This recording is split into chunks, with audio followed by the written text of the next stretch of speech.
बिस्मिल्लाहिर्रहमानिर्रहीम। अल्हम्दुलिल्लाहि वहदह वस्सलातु वस्सलामु अला मन ला नबिय्य बअदह। फ़अऊज़ु बिल्लाहि मिनश शैतानिर रजीम। बिस्मिल्लाहिर्रहमानिर्रहीम। ला इक्राह फिद्दीन वक़ाल तआला वनुरीदु अन नमुन्ना अलल्लज़ीना इस्तुज़इफ़ू फ़िल अर्ज़ वनजअलहुम अइम्मतन वनजअलहुमुल वारिसीन। अन मुआज़ इब्न जबल रज़ियल्लाहु तआला अन्हु क़ाल क़ाल रसूलुल्लाहि सल्लल्लाहु अलैहि वसल्लम या मुआज़ मा ख़लक़ल्लाहु शैअन अला वज्हिल अर्ज़ि अहब्ब इलैहि मिनल इताक़ वला ख़लक़ल्लाहु शैअन अला वज्हिल अर्ज़ि अबग़ज़ इलैहि मिनत तलाक़ औ कमा क़ाल रसूलुल्लाहि सल्लल्लाहु अलैहि वसल्लम। मोहतरम बिरादरान इस्लाम, बुज़ुर्गों, अज़ीज़ों, दोस्तों, नौजवानों, हमारा मुल्क जो आज़ाद हुआ था वो 15 अगस्त को आज़ाद हुआ। तो दो मौक़ों पर आप हज़रात ने उलमा से, खुतबा से हिंदुस्तान की आज़ादी में जो हमारे अकाबिर बुज़ुर्गान दीन और उलमाए किराम ने कुर्बानियाँ पेश की हैं वो अक्सर व बेशतर आप हज़रात सुनते ही रहते हैं।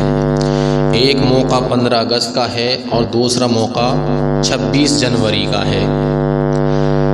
तो 15 अगस्त यानी इंडिपेंडेंस डे और यौम जमहूरिया 26 जनवरी, ये दो मौके ऐसे हैं कि इन दो मौक़ों पर उलमा, खुतबा बहुत ज़ोरों शोरों पर बहुत ही शदोमद के साथ अपने अकाबिर असलाफ़ उलमाए किराम की कुर्बानियों को बयान करते हैं और बयान करने की ज़रूरत भी बहुत ज़्यादा है।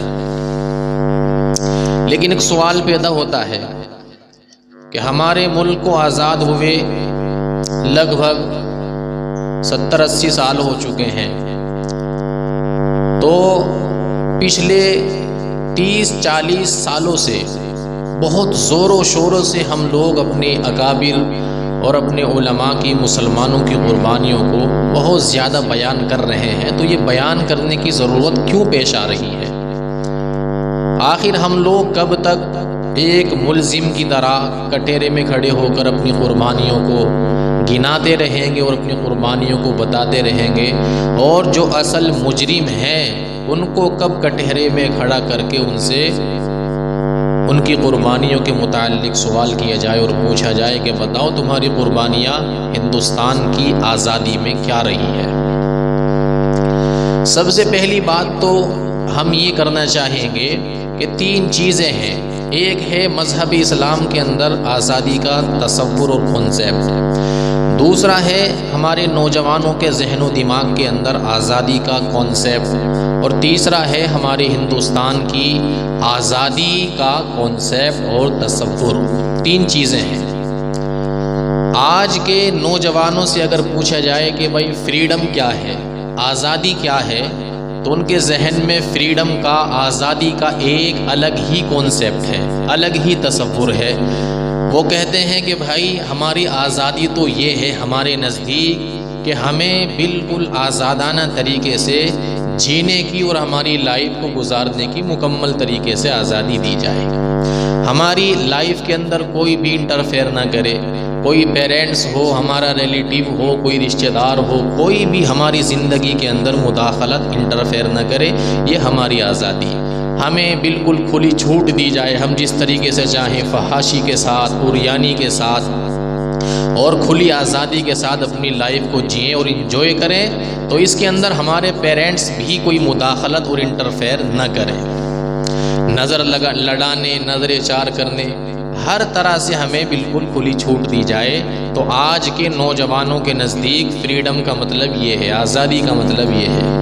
एक है मज़हब इस्लाम ने तमाम इंसानों को जो आज़ादी दी और आज़ादी का जो तसव्वुर पेश किया, एक ये चीज़ है। देखिए, मज़हब इस्लाम ने सिर्फ जिस्मों की ही आज़ादी नहीं दी, बल्कि दिलो दिमाग की आज़ादी दी, जी ख्यालात की आज़ादी दी है। और इसी तरीके से रूह की आज़ादी का कॉन्सेप्ट और तसव्वुर भी मज़हब इस्लाम ने दिया है। ये नहीं कि खाली जो है जिस्मों की आज़ादी दे दी, नहीं, दिलो दिमाग की आज़ादी दी है। देखे सबसे पहली दलील आप ये देखें कुरान करीम के अंदर है, अल्लाह ने फरमाया ला इकराह फिद्दीन। ये आज़ादी नहीं तो क्या है? क्या मतलब है इसका? इसका मतलब ये है कि दीन हक को, इस्लाम को कबूल करवाने के लिए कोई ज़ोर ज़बरदस्ती नहीं कर सकता। ला इकराह फिद्दीन, दीन के मामले में कोई ज़ोर ज़बरदस्ती नहीं है कि किसी की कनपटी पर बंदूक और असलहा रख कर के तुम कहो पढ़ो ला इलाहा इल्लल्लाह। मज़हब इस्लाम कहता है इस बात की कोई अथॉरिटी नहीं है, कोई इजाज़त नहीं है, बल्कि मज़हब पर अमल करने में हर इंसान आज़ाद है। वल्लाहु यहदी मन यशाउ इला सिरातिम मुस्तकीम। अल्लाह ताला जिसको चाहता है हिदायत के लिए सेलेक्ट करता है और मुंतखब करता है। तो अल्लाह ने आज़ादी दी मज़हब पर मुकम्मल तरीके से अमल करने में, इख्तियार दिया पूरा इंसान को। सहाबा इकराम हुजूर सल्लल्लाहु अलैहि वसल्लम की आमद से पहले जो ज़िंदगी गुजार रहे थे, बड़ी जहालत वाली ज़िंदगी थी, जिसको नाम भी यही दिया गया ज़माने जाहिलियत। जी न तो दीन का इल्म था न दुनिया का इल्म था, लेकिन अल्लाह ने उनके मुक़द्दर में हिदायत रखी थी। बग़ैर किसी जबर व इकराह के, बग़ैर किसी ज़ोर ज़बरदस्ती के सहाबा इकराम ने ईमान और इस्लाम का कलीमा पढ़ा। किसी ने कोई ज़ोर ज़बरदस्ती नहीं की थी, बल्कि अखलाक से मुतासिर होकर इन्होंने इस्लाम कबूल किया था। तो अल्लाह ताला जिसे चाहता है हिदायत के लिए मुंतखब करता है, सेलेक्ट करता है और कबूल करता है। ये इंसान किसी के ऊपर ज़ोर ज़बरदस्ती नहीं कर सकता है। आज लोग हज़रत औरंगज़ेब आलमगीर रहमतुल्लाह अलैह को बड़ा बदनाम करते हैं और बेबुनियाद इल्ज़ाम लगाते हैं उनके ऊपर कि इन्होंने गैरों को तलवार की नोक पर इस्लाम कबूल करने पर मजबूर किया था और इन्होंने बहुत ही जुल्म सितम ढाए मज़हब इस्लाम कबूल करवाने के लिए। हालांकि आप देखें हज़रत औरंगज़ेब आलमगीर रहमतुल्लाह अलैह जिनका औरंगाबाद के अंदर मज़ार है, तो वहाँ आप जब घूमने के लिए जाएं कभी और ज़ियारत के लिए जाएं मज़ार की, तो वहाँ के जो सैर कराने वाले, घुमाने वाले, वो बताते हैं कि हज़रत औरंगज़ेब आलमगीर रहमतुल्लाह अलैह ने उस वक़्त के गैर मुनक़सिम हिंदुस्तान में, यानी जब तक के पार्टीशन नहीं हुआ था, टुकड़े नहीं हुए थे मुल्क के, फरमाया गैर मुनक़सिम हिंदुस्तान में 59 ईयर्स तक जो है हुकूमत की थी। 59 सालों तक हज़रत औरंगज़ेब आलमगीर रहमतुल्लाह अलैह ने गैर मुनक़सिम हिंदुस्तान के ऊपर हुक्मरानी फरमाई थी। कितना बड़ा रकबा था, यानी सब का सब इसी के अंदर आता था। हिंदुस्तान, पाकिस्तान, बांग्लादेश, अफ़गानिस्तान, सब के सब। अब आप देखें कितना बड़ा मुल्क था, कितना बड़ा रकबे के हिसाब से भी और आबादी के हिसाब से भी सबसे बड़ा मुल्क था ये, और आबादी के हिसाब से भी सबसे बड़ा, मुसलमानों की सबसे ज़्यादा अक्सरियत वाला मुल्क था हिंदुस्तान। सबसे ज़्यादा अक्सरियत मुसलमानों की यहीं पर आबाद थी। तो फरमाते 59 साल तक हज़रत औरंगज़ेब आलमगीर रहमतुल्लाह अलैह ने यहाँ पर हुकूमत फरमाई थी और अदल व इंसाफ की वो मजबूत बुनियादें कायम की थी कि किसी को भी उससे मुस्तस्ना नहीं रखा था, बल्कि ख़ुद अपनी ज़ात को भी उससे अलग नहीं रखा था। जो कानून रियाया के लिए था वही कानून अपने लिए भी था, बल्कि अपने लिए बहुत ज़्यादा ज़ुहद व तक़वा की ज़िंदगी गुजारा करते थे हज़रत औरंगज़ेब आलमगीर रहमतुल्लाह अलैह। अपने आप को उस इंसाफ से अलग नहीं किया था। बल्कि एक वाक़या मैं आप हज़रात को बात को आगे बढ़ाने से पहले बताना चाहूँगा।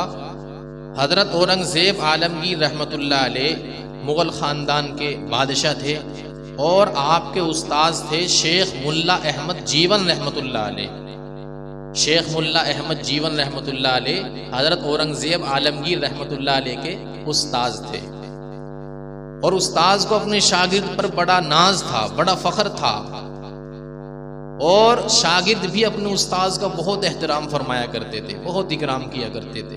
जब हिंदुस्तान के बादशाह बने औरंगज़ेब आलमगीर रहमतुल्लाह अलैह, तो अपने ग़ुलाम से शेख मुल्ला अहमद जीवन को दावत भिजवाई कि हज़रत यहाँ पर तशरीफ़ लाए, बादशाह सलामत आपको याद फरमा रहे हैं। चुनाचे कहा कि भाई अभी तो मैं आ नहीं सकता, रमज़ान की छुट्टी होगी तलबा की तब मैं आऊँगा।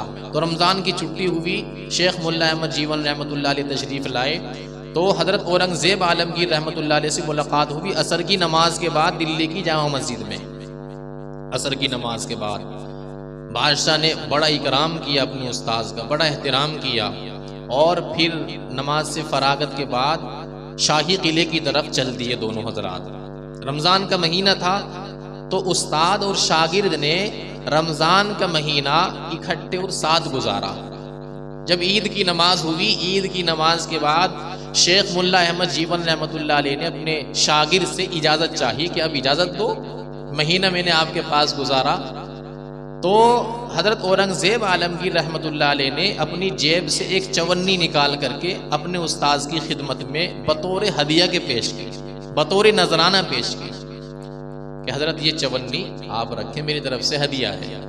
तो उनके उस्ताद शेख मुल्ला अहमद जीवन रहमतुल्लाह अलैह ने बड़ी खुशी के साथ अपने शागिर्द का हदिया कबूल फरमाया और वो लेकर के चले गए। उसके बाद बादशाह औरंगज़ेब आलमगीर रहमतुल्लाह अलैह इतने मशगूल, इतने मसरूफ हुए दक्किन की लड़ाइयों में कि 14 सालों तक दिल्ली आना, घर आना नसीब नहीं हुआ। 14 साल गुजर गए दक्किन की लड़ाइयों में। जब वापस आए 14 बरस के बाद, तो आपके वजीर आजम ने बताया औरंगज़ेब आलमगीर रहमतुल्लाह अलैह को कि आपके उस्ताद शेख मुल्ला अहमद जीवन रहमतुल्लाह अलैह वो बड़े गरीब इंसान थे, लेकिन अब बड़े मालदार और बढ़ के जमींदार बन गए, वो बड़े जमींदार बन गए।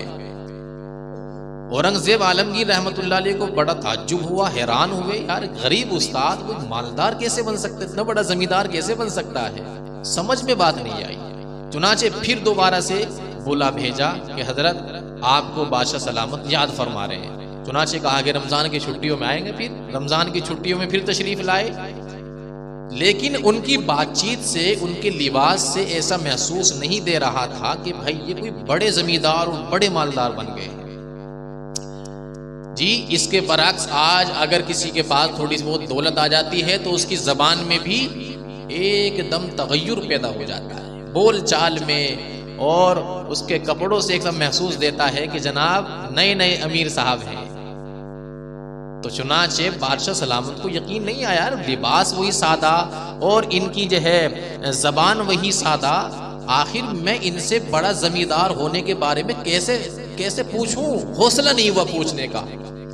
चुनाचे बातों बात में फिर उस्ताद साहब ने, शेख मुल्ला अहमद जीवन रहमतुल्लाह अलैह ने अपने शागिर्द से कहा, अरे भाई तूने जो वो मुझे चवन्नी दी थी ना, वो बड़ी बाबरकत थी, मैंने उससे कपास की खेती की और अल्लाह ने उसमें इतनी बरकत दी कि चंद ही दिनों में सैकड़ों से लाखों हो गए, चंद ही दिनों में सैकड़ों से लाखों बन गए, बड़ी बाबरकत चवन्नी थी यार वो तो बादशाह सलामत ने कहा, उस्ताद साहब अगर इजाजत हो तो उस चवन्नी की कहानी सुना दूं मैं, वो मैंने कहाँ से ली थी, कैसे हासिल हुई थी, वो कहाँ से। तो कहा कि जरूर सुनाओ। तो अपने गुलाम के जरिए से चांदनी चौक के एक सेठ साहब थे, अतमचंद नाम था उनका, बनिए, मामूली बनिया था। तो बादशाह ने कहा कि अतमचंद को बुला के लाओ, चांदनी चौक के जो सेठ साहब हैं वो बुला के लाए और फुला तारीख के खाते के साथ आए। चुनाचे बनिया आया, वो बादशाह के सामने हाजिर होने से कांप रहा था। बादशाह सलामत औरंगजेब कोई मामूली बादशाह थोड़े ही थे, उनसे तो दुश्मन जो है अपनी गुफाओं के अंदर और अपने घरों के अंदर बैठे हुए कांपा करते थे। तो बनिया बड़ा कांप रहा था, थर्रा रहा था। चुनाचे औरंगजेब आलमगीर रहमतुल्लाह अलैह ने उनसे कहा कि घबराओ नहीं, यहाँ आओ सामने, और ये जो खाते की तफसील है ये पढ़ करके सुनाओ। चुनाचे खाते की तफसील जब पढ़ करके सुनाने लगे तारीख के हिसाब से, तो एक जगह पढ़ते पढ़ते जब पहुंचे तो खर्च के अंदर एक चवन्नी लिखी हुई थी, लेकिन उसके सामने लेने वाले का नाम नहीं था, उसके सामने लेने वाले का नाम नहीं था। चुनाचे बादशाह सलामत ने कहा कि हाँ भाई बताओ बताओ, ये चवन्नी कहाँ गई, इसको किसको दी आपने। कहा कि बादशाह सलामत अगर इजाजत हो तो मैं आपको अपनी स्टोरी सुना दूं, अपनी कहानी सुनाऊं। तो बादशाह ने कहा कि हाँ हाँ भाई जरूर सुनाओ। चुनाचे बनिए ने कहा कि जनाब बात ऐसी है, एक रात बड़ी मूसलाधार बारिश हो रही थी, बड़ी तेजी की बारिश हो रही थी, और मेरा घर टपकने लगा। नया नया मकान बना था, मेरा घर टपकने लगा। मैंने बड़ी कोशिश की लेकिन मैं कामयाब नहीं हो सका उस मकान को दुरुस्त करने में। और जो खाते की तफसीलात हैं और जो खर्च की तफसीलात जो खाते हैं वो सब के सब उसी मकान में रखे हुए थे। मुझे बड़ी फिक्र हुई कहीं ऐसा ना हो कि पानी भर जाए और ये जो खर्च की तफसीलात और खाते और बुक रखी हुई हैं सब के सब ये पानी में गल जाए और बेकार हो जाए। चुनाचे मैंने बाहर मकान के झांक के देखा कि कोई मिल जाए मजदूरी करने वाला। चुनाचे मुझे एक शख्स हाथ में लालटेन लिए हुए अंधेरे में खड़ा हुआ नजर आया। मैंने पहचाना नहीं। मैंने कहा कि भाई मजदूरी करोगे? उसने कहा कि हाँ बिल्कुल मजदूरी करने के लिए खड़ा हूं, मजदूरी करूंगा। चुनाचे मैंने उस शख्स को अंदर बुला लिया। 3-4 घंटे तक मुसलसल उस शख्स ने मजदूरी की, यहां तक के छत का पानी टपकना बंद हो गया और मुझे इत्मीनान हो गया। और उसके बाद उसने घर के अंदर आके हमारे सारा सामान दुरुस्त भी किया। अब उसने इजाजत चाहिए कि मुझे इजाजत दो। हमने कहा भाई मजदूरी तो लेते जाओ। कहा कि ठीक है दे दो। चुनाचे वो बनिया कहता है मैंने अपनी जेब में हाथ डाला, मेरे हाथ में एक चवन्नी निकल के आई। मैंने कहा कि भाई अभी तो ये चवन्नी रख लो और फिर सुबह के वक्त आना दुकान पर, मैं आपको आपकी मजदूरी दे दूंगा। उसने कहा कि नहीं नहीं मुझे बस ये चवन्नी काफी है, मैं फिर दोबारा नहीं आ सकता।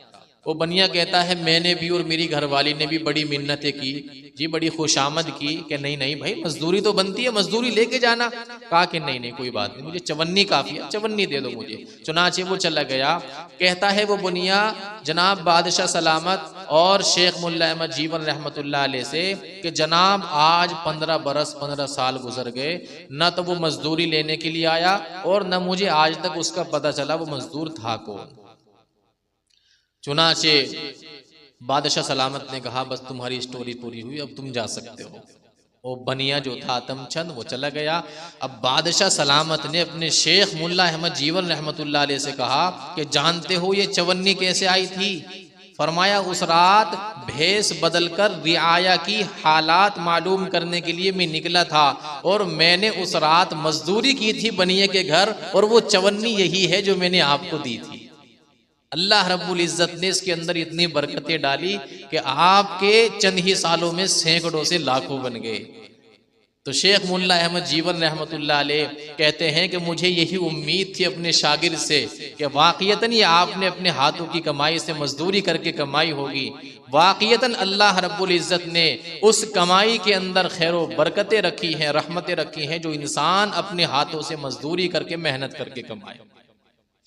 अब आप देखें औरंगजेब आलमगीर रहमतुल्लाह अलैह इतने बड़े बादशाह थे और गैर मुनक़सिम हिंदुस्तान के ऊपर आपने 59 साल तक हुक्मरानी फरमाई। और लिखा है हिस्ट्री के अंदर कि जब आपका इंतकाल हुआ आपकी कुल मीरास जो तरका जो आपने माल दौलत छोड़ा 14 रुपये और 12 आने थी। सिर्फ कितनी थी? 14 रुपये और 75 पैसे यानी कि 12 आने थी। अब आप देखें इतना बड़ा बादशाह है और मीरास में, और आपका गुजर बसर कैसे होता था? खुद फरमाते हैं अपने शेख मुल्ला अहमद जीवन रहमतुल्लाह अलैह से, कहते हैं कि मैंने शाही खजाने से कभी अपनी जरूरत के लिए 1 रुपया भी नहीं लिया। 1 रुपया तक मैंने अपनी जरूरत पूरी करने के लिए शाही खजाने से 1 रुपया तक नहीं लिया। यहां तक कि हफ्ते के अंदर 2 दिन टोपियां बुनता हूं और 2 दिन मजदूरी करता हूं, उससे मैं अपना गुजर औकात करता हूं। यह है बादशाह औरंगजेब आलमगीर रहमतुल्लाह अलैह, जिनके ऊपर इतना घटिया तरीन इल्जाम और बेबुनियाद इल्जाम लगाते हैं कि जनाब इन्होंने अगयार को गन पॉइंट पर इस्लाम कबूल करने पर मजबूर किया, तलवार की नोक पर इस्लाम कबूल करने। हालांकि ये बंदा ऐसा है, इसके हालात अगर कोई आदमी सही तरीके से पढ़े, मैं तो कहता हूँ तमाम मिनिस्टरों के लिए, तमाम हुक्मरानों के लिए बादशाह औरंगजेब आलमगीर रहमतुल्लाह अलैह बेहतरीन रोल मॉडल है। इनके हालात जिंदगी, इनके सवाने अगर कोई इंसान पढ़े और इनके तर्ज़े हुकूमत पर कोई आदमी हुकूमत करे, ये बात बहुत बईद तर है कि वो नाइंसाफी कर दे। अगर औरंगजेब आलमगीर रहमतुल्लाह अलैह के नक्शे कदम पर चलकर हुक्मरानी करोगे तो उम्मीद ही नहीं है इस बात की कि आप नाइंसाफी कर दो। इसलिए कि बादशाह ऐसा नहीं था। इस बादशाह को 14,000 12,000 अहादीस हिफ्ज़ याद थी। इसको खुद हाफिज कुरान था ये बादशाह। और आपकी सरपरस्ती के अंदर, आपकी मातहती के अंदर बड़े बड़े उलमा और बड़े बड़े मुफ्तियों की एक तंजीम, एक जमात तश्कील दी गई और एक किताब जिसको फतावा आलमगीरी के नाम से याद किया जाता है, फतावा आलमगीरी, आपकी सरपरस्ती, आपकी मातहती में लिखी गई है। ये वो किताब है जिसने सिर्फ हिंदुस्तान ही नहीं, बर्रे सगीर ही नहीं, बल्कि अरब मुल्कों के अंदर भी खिराज तहसीन पे, मुल्कों के अंदर आप चले जाएं, कुतुब खानों के अंदर आपको ये किताब रखी हुई मिलेगी जिसको फतावा हिंदिया के नाम से याद किया जाता है।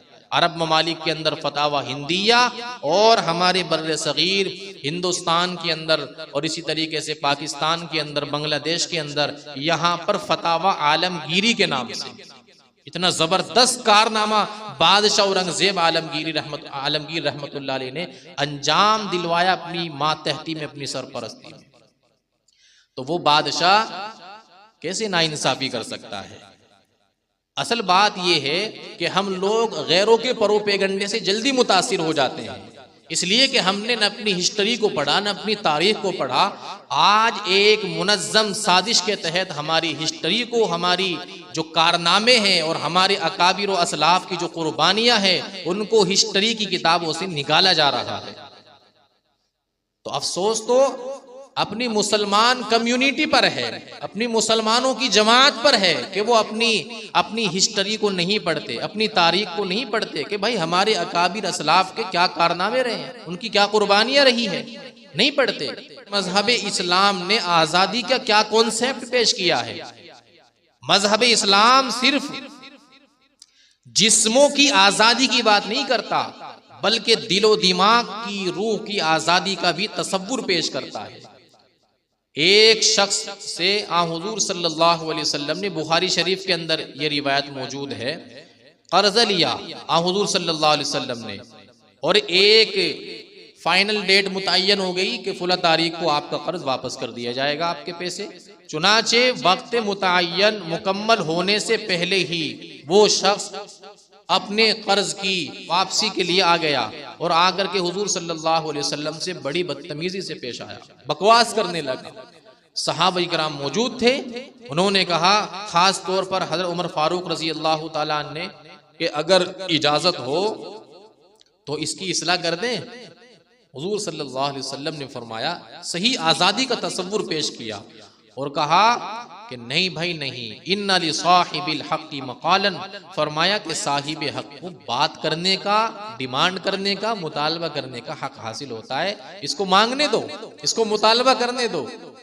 ये होती है आज़ादी, ये होती है आज़ादी। और आज की जाहिलियत जदीदा की दुनिया में जीने वाले लोगों के लिए ये पैगाम है कि आज अगर कोई इंसान रियाया में से किसी मिनिस्टर से या किसी हाकिम से अपने हक का मुतालबा कर दे तो फिर आप देखें उसकी जिंदगी को कैसे जुल्म और सितम की चक्की में पीस दिया जाता है।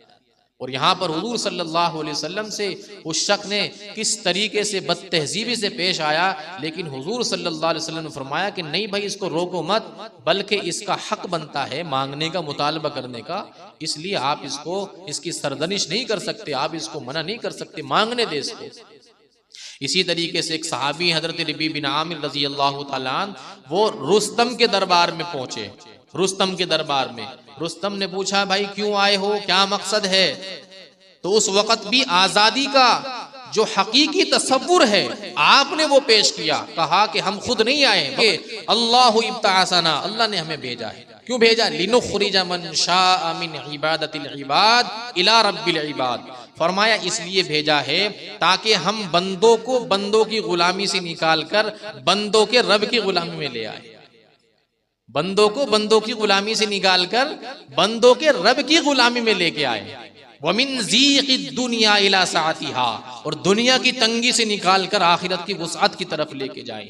वमिन जौरिल अदियान इला अदलिल इस्लाम, और फरमाया दुनिया भर के जो दीन है जो जुल्म और सितम से भरे हुए हैं और इंसान जुल्म और सितम की चक्की में पिस रहे हैं, इन तमाम को जुल्म और सितम से निकाल करके इस्लाम के अदल व इंसाफ वाले मजहब की तरफ लेके आए। तो हजरत रबी बिन आमिर रजी अल्लाह तआला अन्हु ने ये कॉन्सेप्ट पेश किया कि हकीकी माना में आज़ादी का जो तसव्वुर है, जो कॉन्सेप्ट है, हकीकी माना में ये है कि इंसान को अपने मजहब पर मुकम्मल अमल करने की आज़ादी दी जाए, मुकम्मल अमल करने की आज़ादी दी जाए, अपने नज़रियात को रखने की आज़ादी दी जाए, सलामती के साथ अपने अफकार को पेश करने की आज़ादी दी जाए। इसी तरीके से हम भी ये कहते हैं कि मजहब इस्लाम के मानने वाले और इन मुसलमानों को अपने मजहब पर मुकम्मल तरीके से अमल करने की आज़ादी दी जाए और इस जमहूरी मुल्क के दस्तूर के अंदर जो हमारे मुसलमानों के हुकूक शामिल हैं उनको बरतने की आज़ादी दी जाए। तो बहरहाल ये बात तो होती रहेंगी इंशाअल्लाह। आज आप हजरात के सामने चंद बातें अपनी हैं कि भाई ताकि हम मुसलमानों को ये पता चल सके कि हिंदुस्तान को आज़ाद कराने के लिए उलमाए इकराम ने और मुसलमानों ने जो कुर्बानियाँ पेश की हैं वो क्या हैं, और सही माना में मुसलमानों ने जो कुर्बानियाँ पेश की दूसरी कौम उसका निस्फ हिस्सा भी पेश नहीं कर सकती है। आप ये देखें कि अंग्रेज हिंदुस्तान के अंदर कब आया था, क्यों आया था, उसकी क्या मंशा थी। तो सन 1601 ईस्वी में अंग्रेज यहां इंटर हुआ, सन 1601 ईस्वी में। और क्यों आया? तिजारत की गरज से आया, बिजनेस की गरज से आया, कलकत्ता के अंदर आया।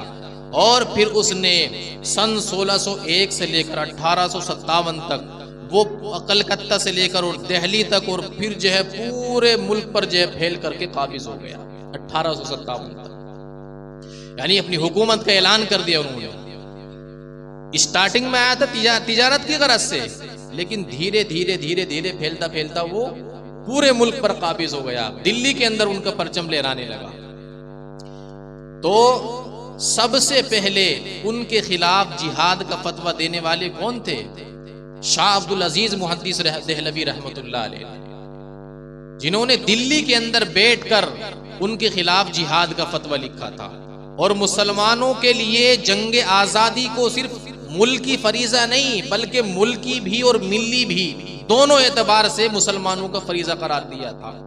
और मुसलमानों ने जो जंग आज़ादी लड़ी है वो सिर्फ मुल्की फरीजे की हैसियत से नहीं बल्कि जिहाद फी सबीलिल्लाह की हैसियत से, जिसके अंदर अल्लाह रब्बुल इज्जत ने शहीद हो जाने वालों का बड़ा बुलंद मकाम बयान फरमाया। अंग्रेजों का मुकाबला असल में मुसलमानों के साथ था। सन 1601 में आया, 1857 में फैल करके पूरे मुल्क पर काबिज हो गया। अब हुकूमत का ऐलान कर दिया। फिर आप दूसरी बात ये देखें, अंग्रेजों ने पूरी दुनिया से हिंदुस्तान ही का सिलेक्शन क्यों किया, हिंदुस्तान ही को टारगेट क्यों किया? ये सोचने वाली बात है। आप देखें सुल्तान सलाहुद्दीन अय्यूबी रहमतुल्लाह अलैह ने अंग्रेजों से जो जंगें लड़ी हैं वो सलीबी जंगें कहलाती हैं। क्रूसेड वॉर के नाम से हिस्ट्री में मशहूर और फेमस हैं। फरमाया सलीबी जंगें जो अंग्रेजों से सुल्तान सलाहुद्दीन अय्यूबी ने लड़ी, अंग्रेज नसारा को बड़ी खतरनाक और शिकस्त फाश दी है। सुल्तान सलाहुद्दीन अय्यूबी ने बड़ा जोरदार इनको झटका दिया। वो अपनी इस हारी हुई जंग का बदला लेना चाहते थे कि हम किसी तरीके से इन मुसलमानों को शिकस्त दें, इनको मारे, इनके ऊपर जुल्म और सितम ढाएं। क्यों? इसलिए कि सुल्तान सलाहुद्दीन अय्यूबी ने बहुत बुरी तरीके से मारा था। ये उस शिकस्त को कभी भूल नहीं पाएंगे। चुनाचे इन्होंने उस हारी हुई जंग का बदला लेने के लिए ये देखा पूरी दुनिया के अंदर के इस वक्त सबसे ज्यादा आबादी, मुसलमानों की आबादी वाला मुल्क कौन सा है। रकबे के हिसाब से भी, आबादी के हिसाब से भी सबसे बड़ा मुल्क इस वक्त कौन सा है। तो इन्होंने जब नजरें दौड़ाई तो इन्हें हिंदुस्तान नजर आया। हिंदुस्तान के ये रकबे के हिसाब से भी बहुत बड़ा था और आबादी के हिसाब से भी। लिखा है कि उस वक्त सबसे बड़ी और अक्सरियत वाले, सबसे ज्यादा मुसलमान उस वक्त हिंदुस्तान के अंदर थे। इसलिए अंग्रेजों ने हिंदुस्तान का सिलेक्शन किया, कहा कि भाई इसका रुख किया जाए। और फिर उस वक्त में हमारे अकाबिर बुजुर्गान दीन ने इसको सोने की चिड़िया भी बनाया था। हमारे बादशाहों ने सोने की चिड़िया बनाया था, सोने की चिड़िया कहा जाता था इसको। चुनाचे अंग्रेज ने इसलिए हिंदुस्तान का सिलेक्शन किया ताकि वहां पर मुसलमानों की आबादी अक्सरियत वाली है, वहां पर ज्यादा से ज्यादा मुसलमानों को जुल्म सितम का निशाना बनाया जा सके। इसलिए अंग्रेज ने हिंदुस्तान का सिलेक्शन किया कब्जा करने के लिए और इसको टारगेट किया। ये वजह, इससे भी पता चलता है कि असल में मुकाबला अंग्रेजों का मुसलमानों के साथ था और मुसलमानों ने वो कुर्बानियां पेश की हैं कि जिसका तसव्वुर भी दूसरी कौम पेश नहीं कर सकती है। फिर तीसरी बात ये देखें कि 1857 की जो जंग लड़ी गई है उसके अंदर 2 लाख मुसलमान शहीद हुए, 51,500 उलमाए किराम शहीद हुए हैं और 1857 से लेकर के 3 साल के अरसे के अंदर 22,500 उलमाए किराम को फांसी के फंदे पर लटकाया गया है। ये कोई छोटी तादाद है, कोई मामूली तादाद है। और कहते हैं हमसे हुब्बुल वतनी का सबूत और सर्टिफिकेट मांगा जाता है कि बताओ कि तुम जो है वतन से मोहब्बत करते हो या नहीं करते, सर्टिफिकेट दिखाओ इस चीज का। हमारे अकाबिर बुजुर्गाने दीन की जो हम हिस्ट्री और तारीख आपको बताते हैं और उलमा आपको बताते हैं, उसकी वजह यही है, बार बार इस चीज को रिपीट किया जाता है और बार बार इसको दोहराया जाता है। वो इसीलिए ताकि मुसलमानों के जहन के अंदर ये बात आ जाए, यार हमारी कुर्बानियां अकाबिर की उलमा की कितनी जबरदस्त कुर्बानियां रही है इस वतन को आजाद कराने के लिए, और आज हमसे ये हुब्बुल वतनी का सर्टिफिकेट मांग रही है, देशभक्ति का हमसे प्रूफ मांग रहे हैं। ये क्या कोई छोटा प्रूफ है? हमारे अकाबिर ने इसको सोने की चिड़िया बनाया था और फिर जब ये मुल्क गुलामी की जंजीरों में जकड़ दिया गया, फिर भी तो हम ही ने कुर्बानियां दी है इसको आजाद कराने के लिए। हमको पाला था जिस पेड़ ने, उसके पत्ते ही दुश्मन हुए, कह रही हैं कई डालियां आशियाना बदल दीजिए। आज हमसे ये कह रहे हैं कि आशियाना बदल दो। जब गुलिस्तां को खू की जरूरत पड़ी, सबसे पहले हमारी ही गर्दन कटी, और आज हमसे कहते हैं ये अहले चमन, ये चमन है हमारा तुम्हारा नहीं।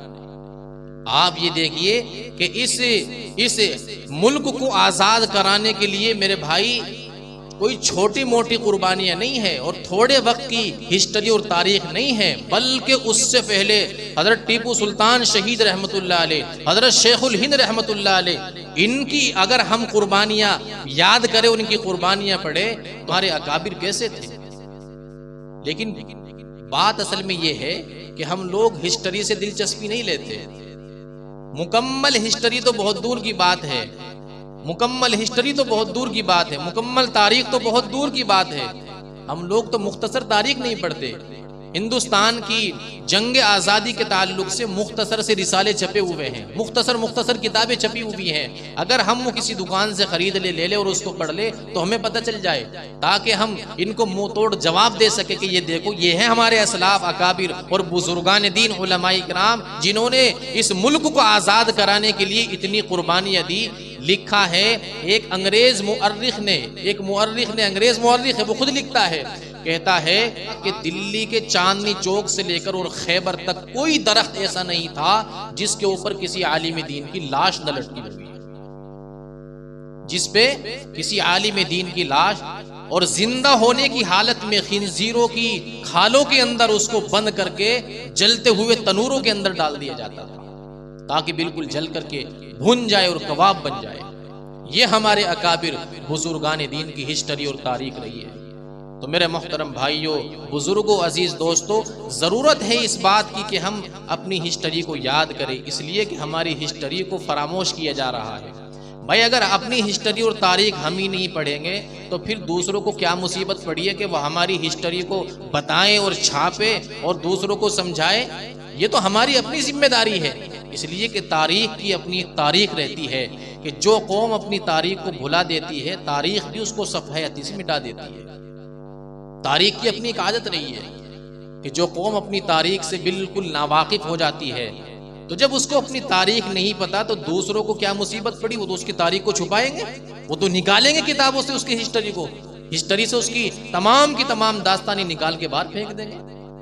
तो इसलिए जरूरत है और इसलिए जरूरत महसूस की जाती है इस बात की कि 15 अगस्त का मौका हुआ, 26 जनवरी का मौका हुआ, इन मौक़ों पर आम मुसलमानों को ये मोटी मोटी बातें बताई जाती है ताकि कुछ तो पता चल सके अपनी हिस्ट्री के बारे में, अपने अकाबिर और बुजुर्गान दीन की हिस्ट्री के बारे में। और एक बात आप ये भी देखो, ये भी एक पॉइंट है कि मुसलमानों ने ही जंग आज़ादी में ज़बरदस्त तरीके से कुर्बानियां दी है।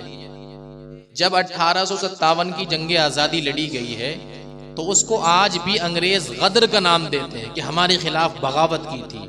और इस बगावत के जुर्म में जो इस जंग के अंदर शरीक था उनको सजा के तौर पर काला पानी भेजा जाता था और उनको आजीवन कारावास यानी जिसको उम्र कैद कहा जाता है उसकी सजा सुनाई जाती थी। जजीरा अंडमान और निकोबार ये 2 जजीरे थे, काला पानी की जगह थी, यहाँ पर जो है उन तमाम लोगों को उम्र कैद के लिए भेजा जाता था। लिखा है कि सन 1947 ईस्वी में मुल्क आजाद हुआ। उससे पहले की अगर आप हिस्ट्री पढ़ें, उससे पहले की अगर आप तारीख पढ़ें और आप उन जजीरों का मुआयना करें और देखें वहां पर 1947 ईस्वी से पहले किन लोगों की मेजोरिटी थी, किन लोगों की अक्सरियत थी वहां पर, तो आपको तारीख ये बताती है कि वहां उन जजीरों के अंदर सबसे ज्यादा अक्सरियत मुसलमानों की थी। अब एक पॉइंट आप नोट करें कि ये मुसलमान वहां पर पहुंचे कैसे। इसलिए कि वहां पहुंचने के सिर्फ 2 रास्ते थे, या तो समुद्री जहाज से जाना होता था या हवाई जहाज का रास्ता था। 2 रास्ते थे, जमीनी खुश्की का कोई तीसरा रास्ता नहीं था वहां पहुंचने का। अब आप गौर करें कि ये मुसलमान वहां पर पहुंचे आखिर कैसे। तो तारीख ये बताती है कि जंग आज़ादी 1857 की जो लड़ी गई है, उस जंग को लड़ने के नतीजे में अंग्रेज ने इनको गिरफ्तार करके वहां पर काला पानी की सजा सुनाई थी। तो पता ये चला कि ये मुसलमान वहां जंग आज़ादी लड़ने की वजह से और जंग आज़ादी में हमारी जो कुर्बानियां रही है उसकी वजह से अंग्रेजों ने इनको गिरफ्तार करके वहां पर काला पानी की सजा सुनाई थी। तो पता ये चला कि जंग आज़ादी में मुसलमानों की जो कुर्बानियां रही है, जो खून बहा है, वो दूसरी किसी भी कौम के जो है कौम से ज्यादा बहा है। और सबसे ज्यादा कुर्बानियां मुसलमानों की रही है जंग आज़ादी के अंदर।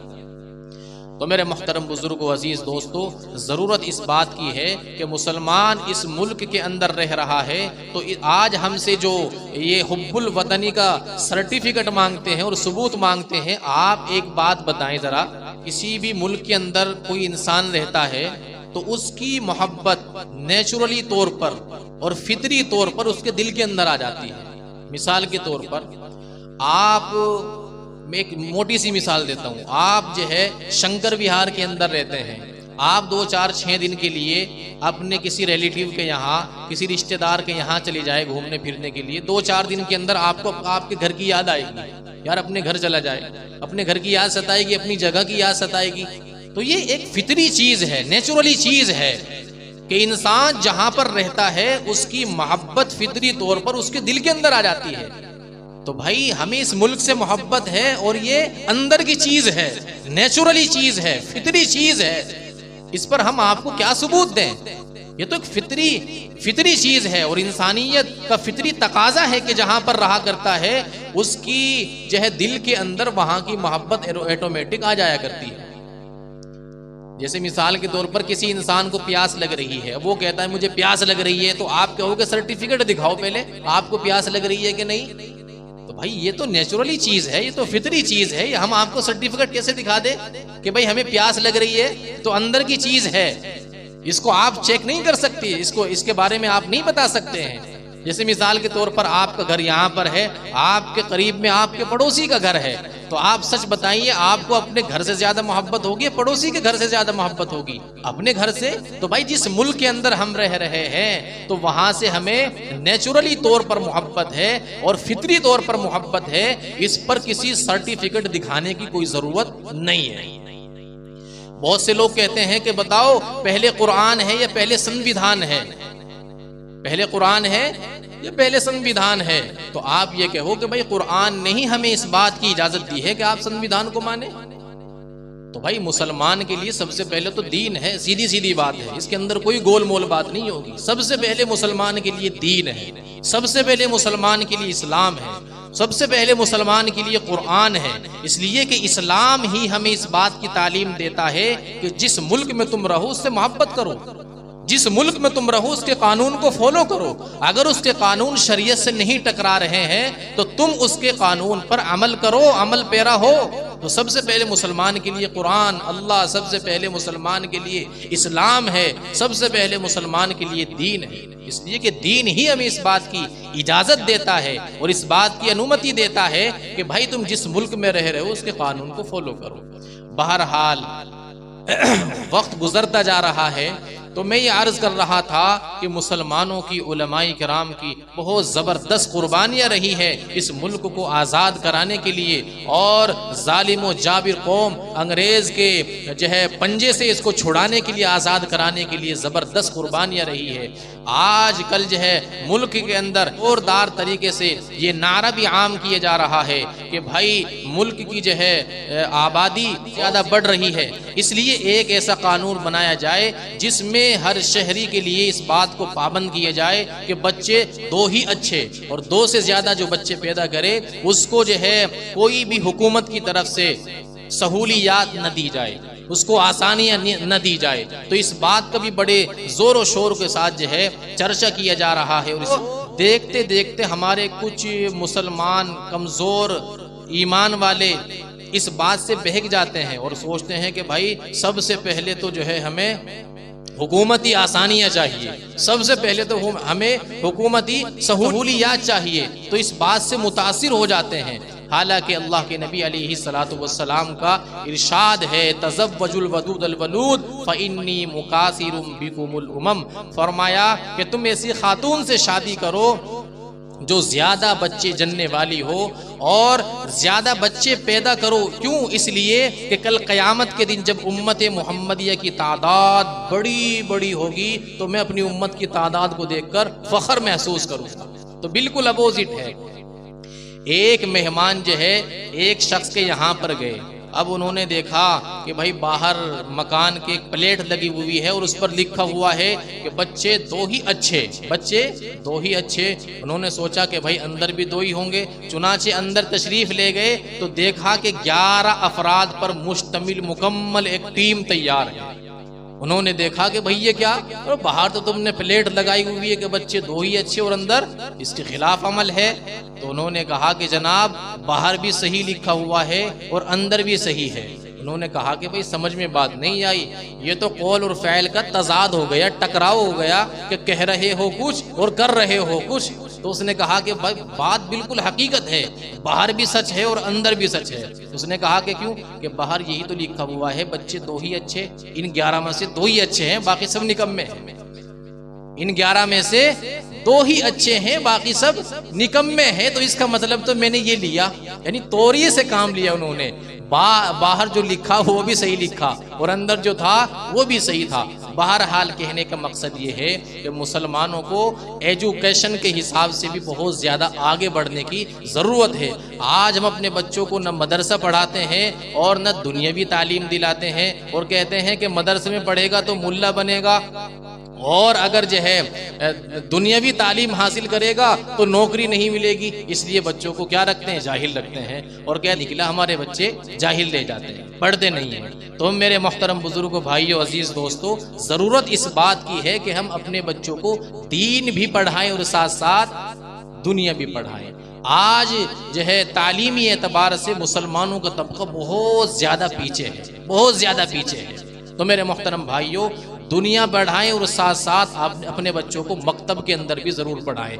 ऐसा ना हो कि दुनिया की आला से आला डिग्री दिला दी लेकिन साथ साथ दीन और ईमान भी फ़रोख्त कर दिया। ऐसा ना हो, दुनिया की आला से आला डिग्री दिलाए, डॉक्टर बनाए, इंजीनियर बनाए, प्रोफेसर बनाए, एडवोकेट बनाए और जी IAS बनाए, IPS बनाए, जो चाहे वो बनाओ, लेकिन साथ साथ मकतब की तालीम भी दिलवा के चलो ताकि उस तालीम को हासिल करते समय इसका जहन न भटक जाए और इधर उधर न चला जाए। अल्लाह ताला हमें और आपको कहने सुनने से ज़्यादा अमल की तौफीक अता फरमाए। वमा अलैना इल्लल बलाग।